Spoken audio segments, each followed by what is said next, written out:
Halo teman-teman, kembali lagi bersama saya di channel Serba-Serbi Kehidupan bersama Chris Waru.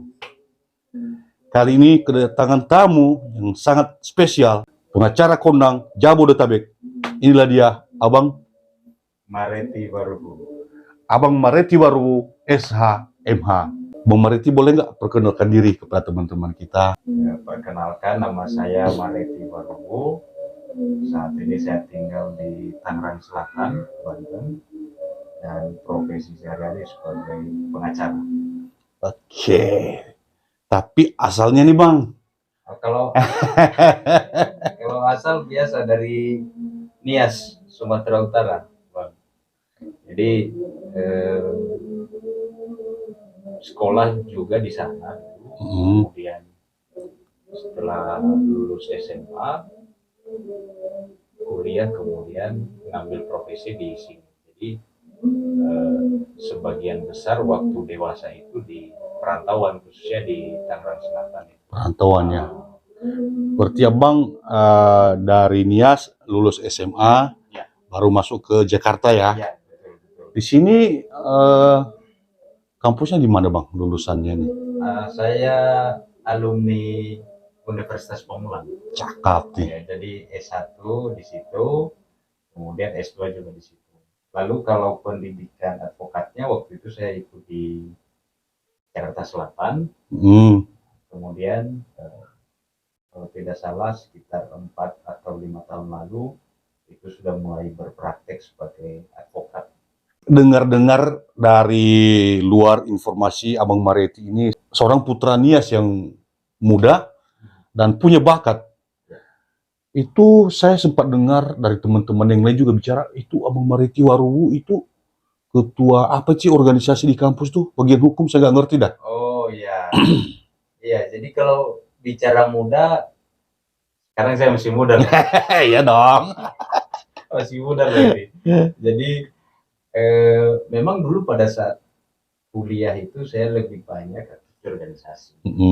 Kenapa aktif organisasi? Karena bukan tidak percaya kepada kampus atau institusi perguruan tinggi, tapi ya untuk mencari teman-teman sambil memperluas jaringan, sehingga dengan adanya organisasi itu bisa untuk saya sendiri bisa mengembangkan bakat di situ. Nah, saya ikut organisasi namanya dulu Perhimpunan Mahasiswa Hukum Indonesia, atau disingkat Permahi namanya. Saya berproses di situ sejak awal kuliah, lalu di tahun 2016 sampai 2018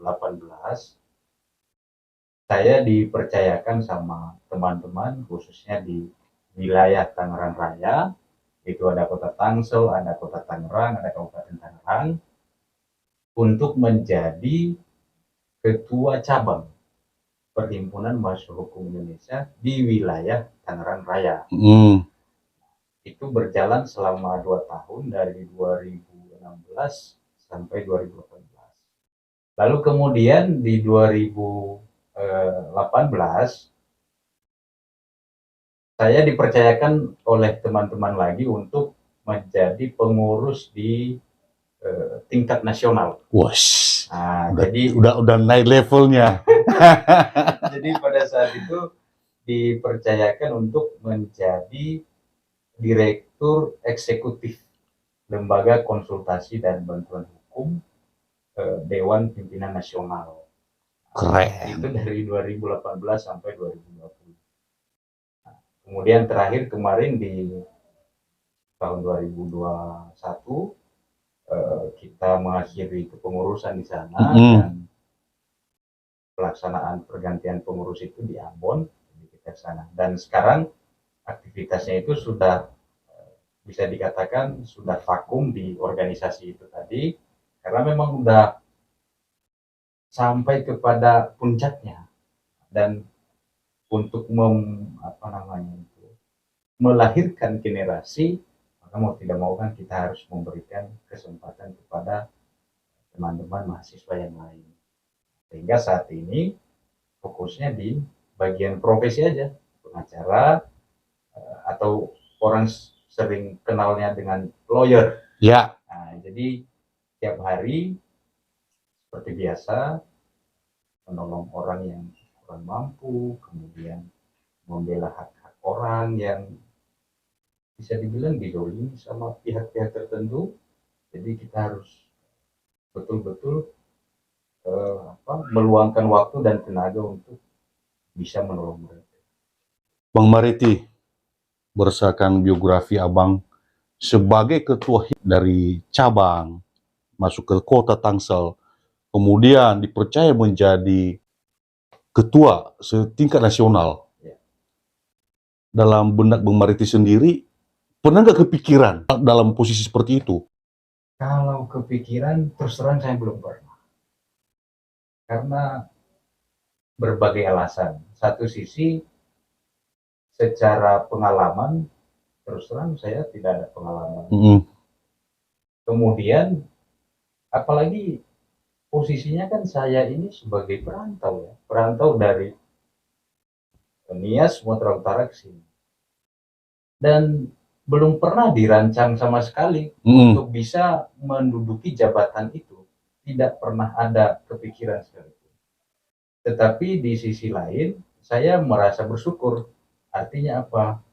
Selain teman-teman dengan penuh keberagaman di sana mempercayakan saya untuk memimpin mereka pada saat itu yang perlu saya syukuri secara pribadi. Tetapi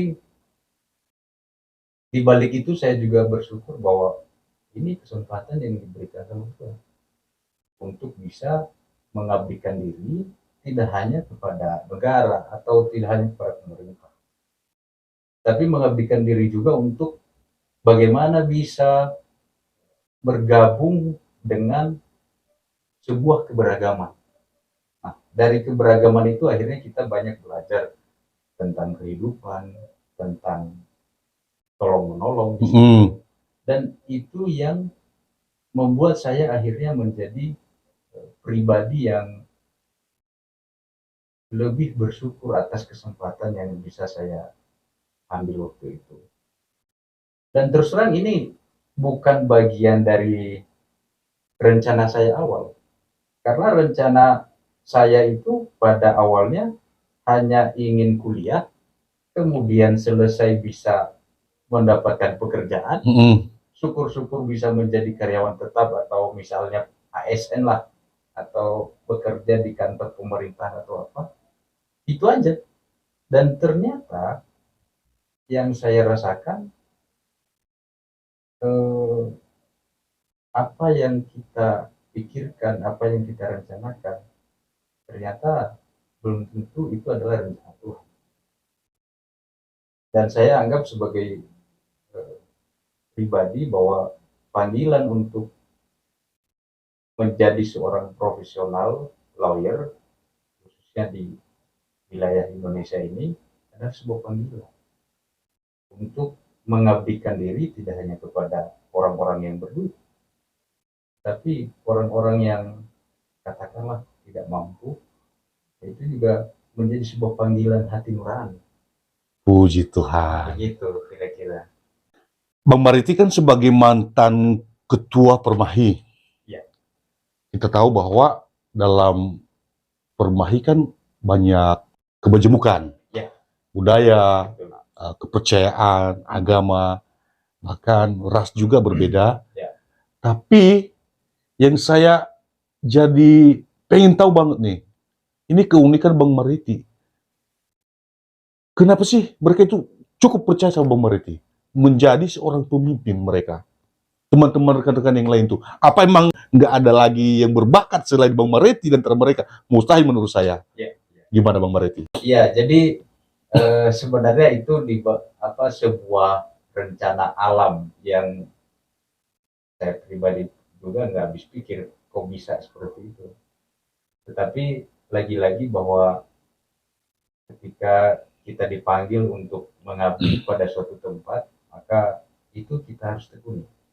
Nah, memang pada saat saya dipercayakan oleh teman-teman yang tadi penuh keberagaman itu, Pada saat dipercayakan seperti itu, saya anggap sebagai sebuah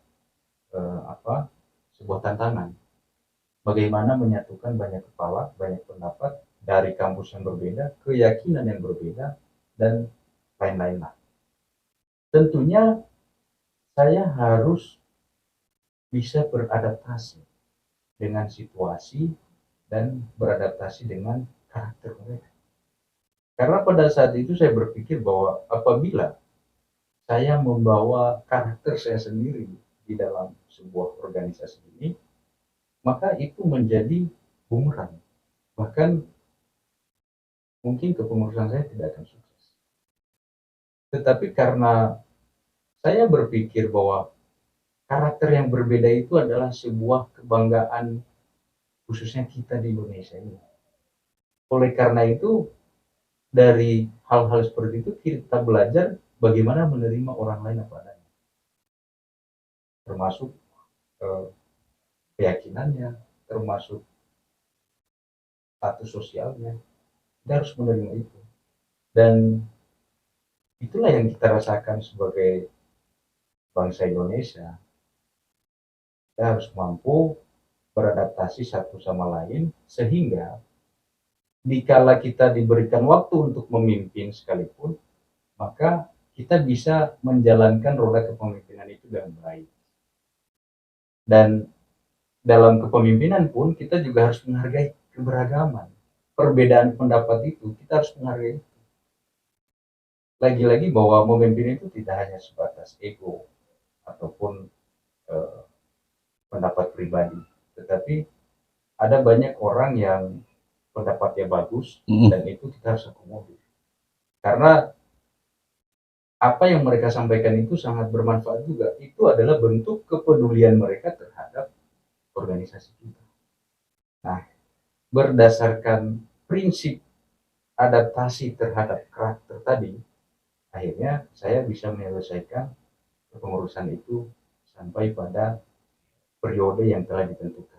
Dari sudut pandang Bang Mariti sebagai seorang pemimpin Permahi dan juga seorang lawyer, konsep kepemimpinan yang benar itu sebenarnya bagaimana sih? Dan bagaimana teknis untuk menjalankan kepemimpinan yang benar?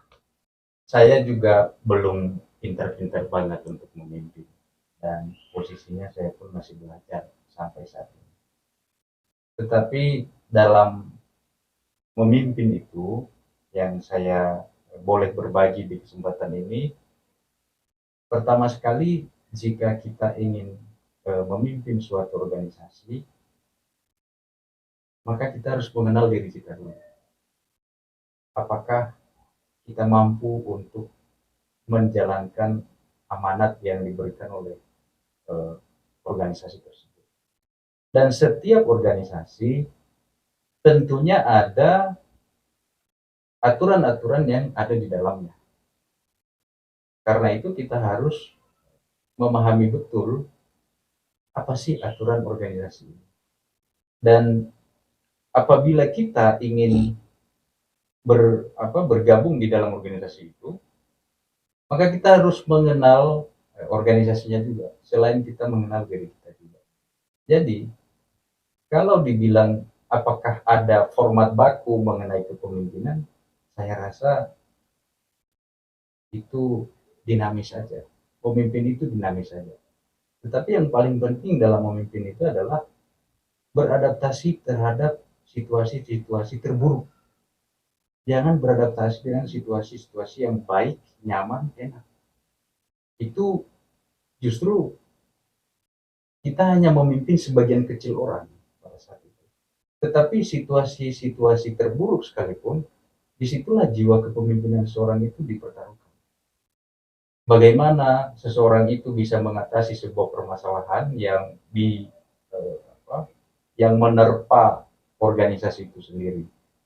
Dan di dalam kehidupan sehari-hari juga kita harus belajar bahwa kita harus mampu memimpin diri kita. Pada saat kita memilih untuk berpendapat misalnya, tetapi menyakiti hati orang lain, itu juga bagian dari kepemimpinan yang menurut saya harus dipoles. Karena bagaimanapun sebagai seorang pemimpin tidak boleh kemudian menggunakan kekuasaannya untuk menyakiti hati sesamanya atau sesama pengurusnya. Tidak boleh juga. Karena yang kita pimpin ini adalah karakter semua orang. Dan kita harus selesai dengan diri kita jika kita mau memimpin sebuah organisasi atau perkumpulan. Demikian juga dengan profesi lawyer. Yang saya alami bahwa banyak masyarakat yang tidak mengerti bahasa hukum. Dan di situ kepemimpinan kita juga diuji. Bagaimana kita menuntun orang yang tidak paham dengan aturan hukum, kita menuntun sedemikian rupa supaya dia mengerti apa yang menjadi haknya, apa yang menjadi kewajibannya. Dan justru itu tantangan yang menurut saya besar. Kalau dibandingkan dengan organisasi, saya rasa organisasi itu sudah terstruktur, sudah tersistem, tapi memimpin orang yang betul-betul buta terhadap hukum itu justru itu merupakan tantangan yang lebih besar. Jadi saya simpulkan bahwa kepemimpinan ini adalah kepemimpinan hati nurani.